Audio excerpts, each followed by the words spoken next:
Friends, welcome back to our channel Pattam all in one की स्वागतम अंडी। नमस्कार दोस्तों, महादेवी वर्मा की कहानी गिल्लू में फिर से एक बार आपका स्वागत है।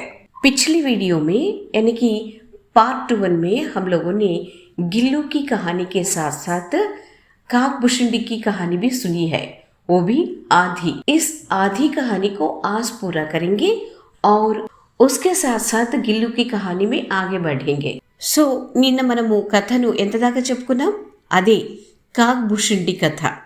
సో కాకభూషుండి లోమశ ఋషి యొక్క శాపం వల్ల కాకిగా మారిపోయాడు. ఇది మనకు కాకభూషుండికి అర్థం వెతికినప్పుడు మనకు డిక్షనరీలో ఈ మాటే కనిపిస్తుంది. లోమశ ఋషి శాపం వల్ల శాపం పొందిన ఒక వ్యక్తి అని ఇలాగ ఏదో కనిపిస్తుంది కదా. సో అదనమాట. మరి ఇప్పుడు సీన్ వేరే చోటికి మారుతుంది.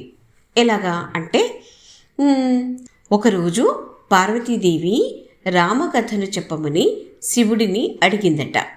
సో పార్వతీదేవి అడిగింది కదా అని శివుడు రామకథను చెప్పడం మొదలుపెట్టాడు. రాముడి గురించి శివుడికి మాత్రమే తెలిసినటువంటి రహస్యాలను కూడా పార్వతీదేవికి ఆయన చెప్పాడంట. అదే టైంలో కాకి రూపంలో ఉండేటువంటి కాకభూషుండి అక్కడే ఉన్నాడు. ఆ కథనంతా విన్నాడు. విని తర్వాత భూలోకానికి వచ్చి ఒక చెట్టు దగ్గర చేరి రోజు సాయంత్రం పూట రామకథను గానం చేసేదట. ఇది ఈ కాకి రూపంలో ఉండేటువంటి కాకభూషుండి అని అనుకోండి. సో ఆ కాకి చెప్పేటువంటి రామకథ చాలా అద్భుతంగా ఉండేదంట. ఆ చుట్టుపక్కల ఉండేటువంటి పశుపక్షాదులు, ఆ తర్వాత మునులు అందరూ చేరి సాయంత్రం పూట ఈ కాకి చెప్పేటువంటి రామకథను శ్రద్ధగా విని సంతోషంగా వెళ్ళేవాళ్ళంట. సో ఈ కాకి చెప్పేటువంటి రామకథ గురించి ఆ నోట ఈ నోట అందరికీ పాకిపోయింది. సుదూర ప్రాంతాల నుండి కూడా చాలామంది వచ్చి కాకి చెప్పేటువంటి రామకథను విని సంతోషంగా వెనుతిరిగేవాళ్ళంట. సో ఆ నోట ఈ నోట వ్యక్తులకే తెలిసినప్పుడు, అంటే మామూలు జనాలకే తెలిసినప్పుడు పరమశివుడికి తెలియకుండా ఉంటుందా? పరమశివుడికి కూడా తెలిసింది. సో ఈ కాకి రామకథను ఎలా చెప్తుందో విందాము అని పరమశివుడు హంస రూపంలో అక్కడికి వచ్చాడంట. సో వచ్చి కాకి చెప్పేటువంటి కథనంతా విని సంతోషంతో వెనుతిరిగి వెళ్ళిపోయాడు. ఎందుకు అంటే కాకి అద్భుతంగా రామకథను చెప్తుంది అన్న విషయము శివుడికి కూడా అనిపించింది. సో రచయిత్రి ఇక్కడ ఒక వాక్యం రాశారు చూడండి. హమారే బేచారే పురుఖే నా గరుడికి రూపమే ఆ సక్తే హై, నా మయూర్కి, నా హంసకే కదా.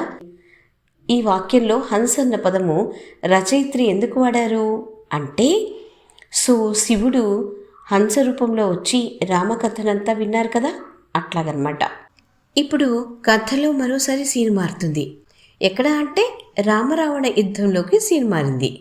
మేఘనాథుడు మహాపరాక్రమవంతుడు తెలుసు కదా. సో మేఘనాథుడు రామలక్ష్మణులను ఇద్దరిని నాగబంధం అస్త్రం వేసి బంధించేస్తాడు. దానితో రామలక్ష్మణులు ఇద్దరు కూడా అచేతనంగా పడి ఉంటారు.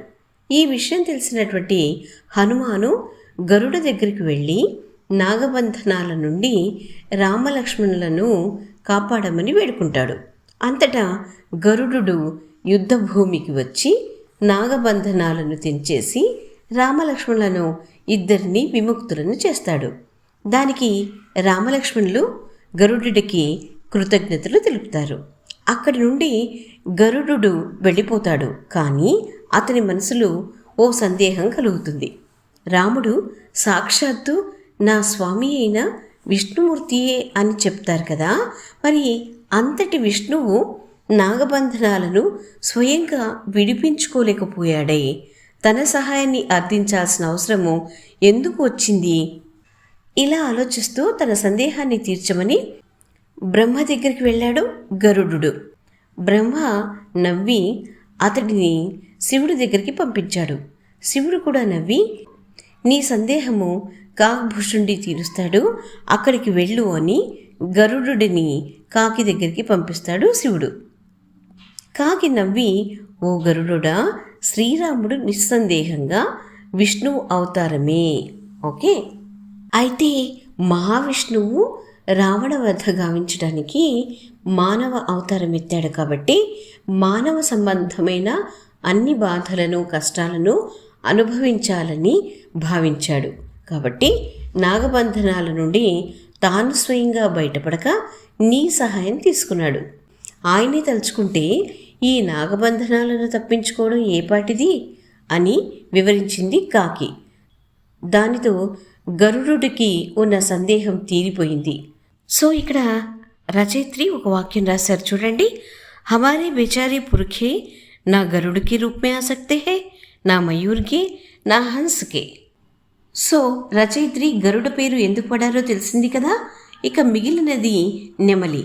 దీనిలోనే నాకు కొంత సందేహం ఉన్నది. బ్రహ్మదేవుడు నెమలి రూపంలో వచ్చి కాకి చెప్పే రామకథను విన్నాడు అని నాకు తెలిసిన విషయము. ఒకవేళ ఇది తప్పైతే కరెక్ట్ ఏంటో కామెంట్ బాక్స్లో వ్రాయగలరు.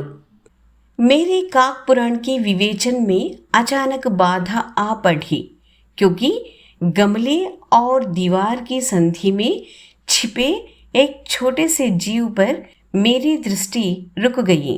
निकट जाकर देखा, गिलहरी का छोटा सा बच्चा है जो संभवतः घोंसले से गिर पड़ा है, और अब कौवे जिसमें सुलभ आहार खोज रहे हैं. సో ఇక్కడ రచయిత్రి ఏమంటున్నారంటే, నా కాకి పురాణపు ఆలోచనలకు అనుకోకుండా బ్రేక్ పడింది. బాధ ఆపడి అంటే బ్రేక్ పడింది, అంతరాయం ఏర్పడింది అని అర్థం. ఎందుకంటే పూల కుండీకి గోడకు మధ్యలో దాక్కుని ఉన్న ఓ చిన్న జీవిని చూశాను. దగ్గరికి వెళ్ళి చూస్తే అది చిన్న ఉడత పిల్ల, బహుశా గూడు నుండి కింద పడినట్లుంది. ఇంతలో 2 కాకులు అక్కడ ఆహారం కోసం వెతుక్కుంటూ ఉన్నాయి. సో రచయిత్రి ముందుగానే మనకు 2 కాకుల గురించి చెప్పారు కదా. సో ఆ 2 కాకులు అక్కడ దాగుడు మూతలు ఆడుతూ ఉన్నాయి, ముక్కుతో పొడుచుకుంటూ అని. సో అవి వాటికి ఇది కనిపించేసరికి మంచి ఆహారంగా అనిపించింది. అంతే కదా, దీనికి మించిన ఈజీ ఆహారం దొరుకుతుందా వాటికి? కాకుద్వైకి चोंचों के 2 घाव उस लघु प्राण के लिए बहुत थे, अतः वह निश्चेष्ट सा गमले से चिपटा पड़ा था. కాకుద్వై అంటే 2 కాకులు అని అర్థం. ద్వై అంటే 2 అని కదా అర్థము. ఈ 2 కాకులు 2 సార్లు తమ ముక్కుతో పొడిచాయంటే అయిపోయింది. అది చిన్న ప్రాణి, అది ఏం బ్రతుకుతుంది పాపము. అట్లా పొడిచేసరికి అది కదల్లేక మెదల్లేక పాపము ఆ పూల కుండిని అతుక్కొని పడిపోయింది. ఏది? ఉడత, చిన్న ప్రాణి కదా అది. గమల అంటే పూల కుండి అని అర్థం. లఘు ప్రాణి అంటే చిన్న జీవి అని అర్థం. सबने कहा, कौवे की चोंच का घाव लगने के बाद यह बच नहीं सकता, अतः इसे ऐसे ही रहने दिया जाए. ఇది కాకి ముక్కుతో పొడిచింది. అది ఒక కాకి కాదు, 2 కాకులు. సో ఇంకా అది ఏం బ్రతుకుతుంది?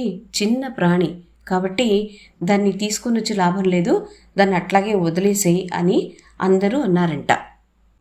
परंतु मन नहीं माना, उसे हौले से उठाकर अपने कमरे में लाई, फिर रुई से रक्त पोंछकर घावों पर पेंसिलिन का मरहम लगाया.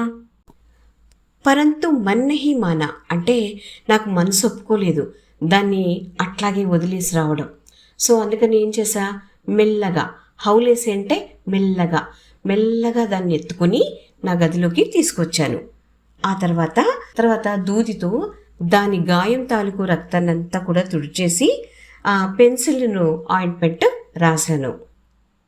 रुई की पतली बत्ती दूध से भिगोकर जैसे जैसे उसके नन्हे से मुंह में लगाई, पर मुंह खुल ना सका और दूध की बूंदें दोनों ओर ढुलक गई. रुई की पतली बत्ती అంటే దూదిని చిన్నగా పలుచటి ఒత్తిలాగా చేసి పాలల్లో అద్ది దాన్ని చిన్ని నోటికి తాకించా.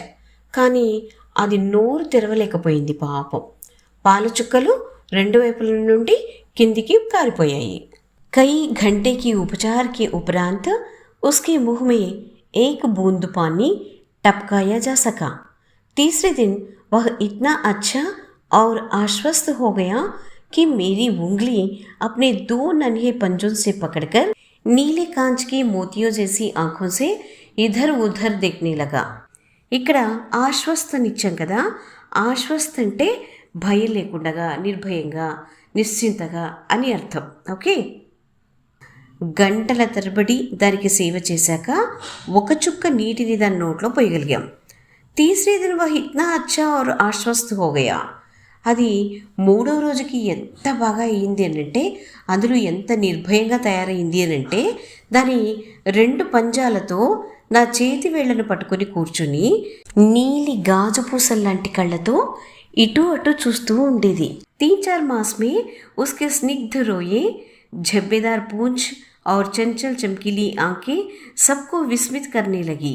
3-4 నెలల్లోనే దాని శరీరం పైన ఉండేటువంటి వెంట్రుకలు స్నిగ్ధ రోయే అంటే దాని స్మూత్ హెయిర్ ఏదైతే ఉందో, మెత్తని పట్టుకుచ్చులాగా, తర్వాత సిల్కీగా ఉండేటువంటి హెయిర్ వచ్చేసింది అది. ఆ తర్వాత జబ్బేదార్ పూంచ్ అంటే అది ఒత్తైనటువంటి తోక. సో చంచల్ చంకిలీ ఆంఖే దాన్ని మెరుస్తున్నటువంటి కళ్ళు, ఇవన్నీ కూడా అందరినీ ఆశ్చర్యపరిచేవి. हमने उसकी जातिवाचक संज्ञा को व्यक्तिवाचक का रूप दे दिया और इस प्रकार हम उसे गिल्लू कहकर बुलाने लगे. मैंने फूल रखने की एक हल्की डलिया में रुई बिछाकर उसे तार से खिड़की पर लटका दिया. అంటే గిల్హరి అంటే ఉడత, అది ఒక జాతివాచక సంజ్ఞ కదా, ఒక జాతిని రిప్రజెంట్ చేసే పదం కాబట్టి అది జాతివాచక సంజ్ఞ. ఓకే. ఇప్పుడు దానికి పేరు పెట్టేసింది ఆవిడ, గిల్లు అని. సో అది వ్యక్తివాచక అయింది కదా, ఆ కుటుంబంలో ఒక సభ్యురాలిగా మారిపోయింది. మైని ఫూల్ రక్నీకి ఏక్ హల్కీ డలియామే అంటే నేనేం చేశానంటే, పూలు పెట్టుకునేటువంటి ఒక చిన్న బుట్ట ఉంటుంది కదా, చాలా లైట్ వెయిట్ ఉండే బుట్ట. డలియా అంటే బుట్ట.